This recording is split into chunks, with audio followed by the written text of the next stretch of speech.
말씀은 누가복음 15장 11절부터 32절까지입니다.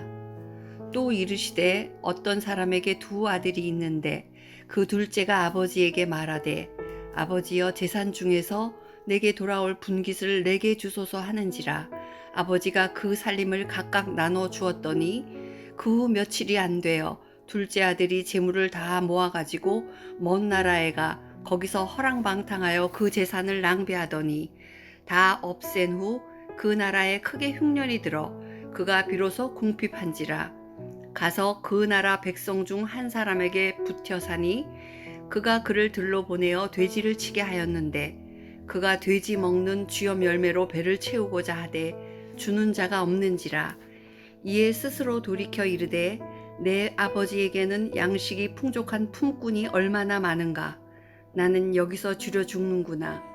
내가 일어나 아버지께 가서 이르기를 아버지, 내가 하늘과 아버지께 죄를 지었사오니 지금부터는 아버지의 아들이라 일컬음을 감당하지 못하겠나이다.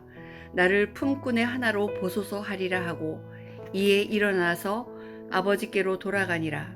아직도 거리가 먼데 아버지가 그를 보고 측은히 여겨 달려가 목을 안고 입을 맞추니 아들이 이르되 아버지, 내가 하늘과 아버지께 죄를 지었사오니 지금부터는 아버지의 아들이라 일컬음을 감당하지 못하겠나이다 하나 아버지는 종들에게 이르되 제일 옷은 옷을 내어다가 입히고 손에 가락지를 끼우고 발에 신을 신기라.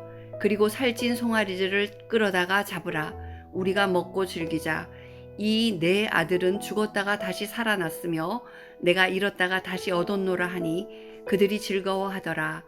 맏아들은 밭에 있다가 돌아와 집에 가까이 왔을 때에 풍악과 춤추는 소리를 듣고 한 종을 불러 이 무슨 일인가 물은데 대답하되 당신의 동생이 돌아왔음에 당신의 아버지가 건강한 그를 다시 맞이드리게 됨으로 인하여 살진 송아지를 잡았나이다 하니 그가 노하여 들어가고자 아니하거늘 아버지가 나와서 권한대 아버지께 대답하여 이르되 내가 여러 해 아버지를 섬겨 명을 어김이 없었거늘 내게는 염소 새끼라도 주어 나와 내 벗으로 즐기게 하신 일이 없더니 아버지의 살림을 창녀들과 함께 삼켜버린 이 아들이 돌아오매 이를 위하여 살진 송아지를 잡으셨나이다.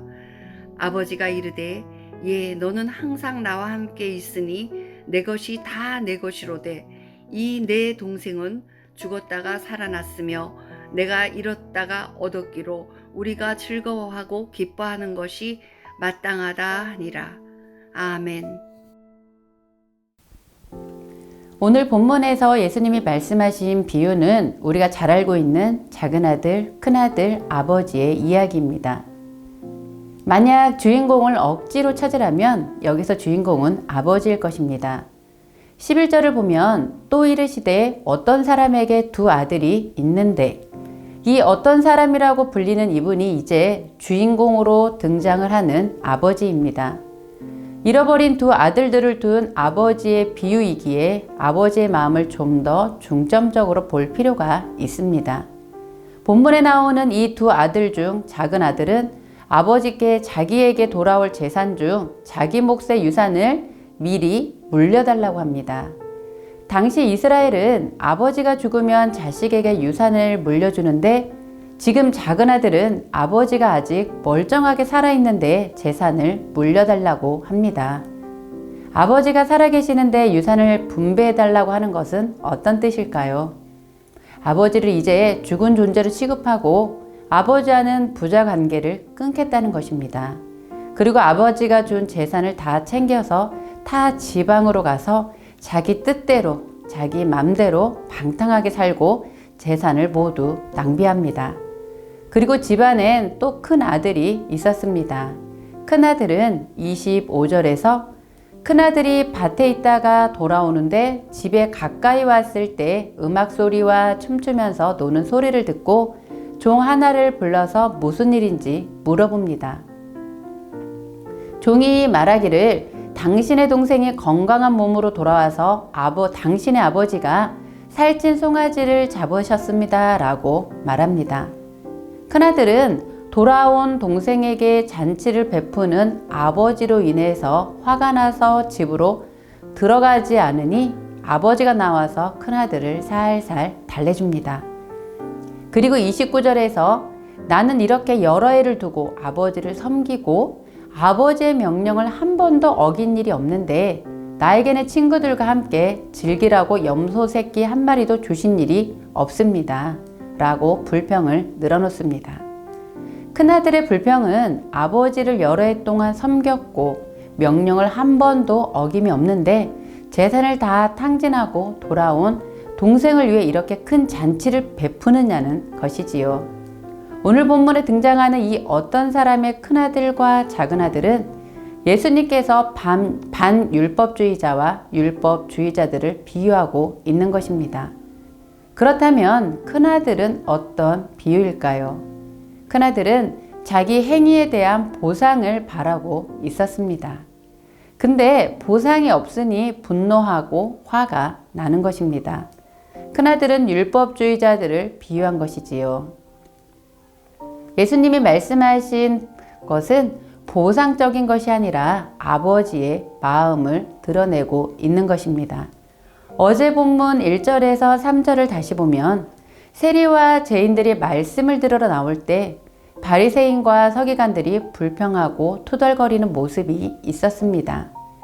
2절에서 바리새인과 서기관들이 수군거려 이르되 이 사람이 죄인을 영접하고 음식을 같이 먹는다 하더라. 바리새인과 서기관의 불평은 큰아들의 불평거리와 동일한 내용입니다. 세리와 죄인들은 작은 아들을 뜻합니다.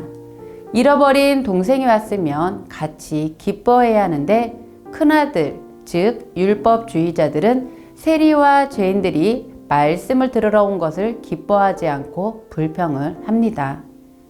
우리는 본문을 통해 아버지의 마음을 알 수 있습니다. 20절을 보면 아직도 먼 거리에 있는데 그의 아버지가 그를 보고 측은히 여겨서 달려가 그의 목을 껴안고 입을 맞추니라라고 기록하고 있습니다. 이 의미는 자신을 죽은 아버지 취급하고 자신을 아버지의 관계를 끊고 집 나간 그 아들을 향해서 오늘 오려나 내일 오려나 매일 집으로 오는 길이나 산을 바라보며 집 나간 작은 아들을 기다리고 있었다는 아버지입니다. 아직도 먼 거리에 있는데 아버지는 그를 보았다. 그런 아버지의 아픈 마음을 큰아들이 알았다면 동생을 찾아오겠다고 했을 것입니다. 이것이 하나님께서 주신 율법 정신입니다. 큰아들은 율법주의가 아닌 율법 정신인 아버지의 마음을 이해하지 못한 것을 예수님께서 바리새인과 서기관을 통해서 꾸짖으신 것입니다. 그런데 그런 큰아들도 아버지가 혼내지 않고 살살 달래는 것을 31절에서 볼 수 있는데요. 아들이 둘이 있으면 큰아들은 반반이 아니고 장남이기에 3분의 1을 유산 받게 되어 있습니다.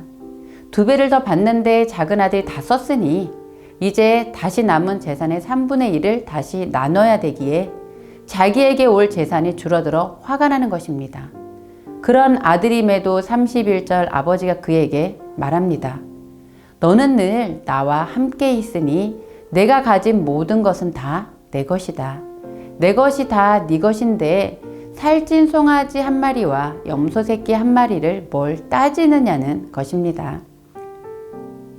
그리고 동생이 죽었다가 살아나서 되찾았으니 잔치하며 기뻐하는 것이 당연함을 아버지는 말씀하고 있습니다. 결국 아버지의 마음을 전혀 이해하지 못한 두 아들의 모습은 작은 아들이 아닌 두 아들을 다 잃어버린 것이 아닐까 합니다. 누가복음은 예수님이 작은 아들 같은 이방인과 세리와 죄인들을 향해서 하신 사역을 이렇게 강조해서 보여주고 있습니다. 우리는 이 비유를 통해서 율법주의와 반율법주의가 아니라 말씀을 우리에게 주신 하나님의 마음을 깊이 깨달아 알아 기쁜 마음으로 복음의 진리 안에 진리를 따라 행하고 있는지 우리의 신앙생활을 돌아보아야 합니다. 복음의 진리를 따라 행하는 것은 무엇이냐? 잃어버린 아들을 찾는 하나님의 기쁨의 큰 잔치에 우리가 같이 참여하는 것입니다. 그 기쁨에 참여하는 사람들은 어떤 사람일까요? 내 것이 다 내 것이라라는 말씀하시는 하나님 아버지의 마음으로 인해 기쁨이 있는 사람입니다. 신앙생활 열심히 하지만 기쁨이 없다면 율법주의의 신앙일 수도 있습니다. 말씀을 기억하며 율법주의 신앙생활을 하고 있지는 않은지 돌아보셨으면 좋겠습니다. 오늘은 우리 안에 이런 질문이 있었으면 좋겠습니다. 내 안에 주님을 즐겁게 해드리고 거룩한 삶을 살기 원하는 그 마음이 늘 있는지, 섬기고 헌신하고 말씀에 순종하는 것이 정말 기쁜지 스스로 질문해 보시며 우리 자신을 말씀에 비추어 점검하시길 기도합니다. 의식적으로 복음의 진리를 따라 걷고 판단하고 있는가? 그렇지 못하다면 다시 하나님을 의식하면서 기쁨으로 충만한 오늘을 보내시길 기도합니다. 아버지의 마음을 생각하며 함께 기도하기 원합니다. 말씀을 주신 하나님의 마음을 깊이 깨달아 알아 기쁨이 충만한 삶을 살게 하여 주옵소서. 주님을 즐겁게 해드리며 거룩한 삶으로 복음의 진리를 따라 걷게 하여 주옵소서.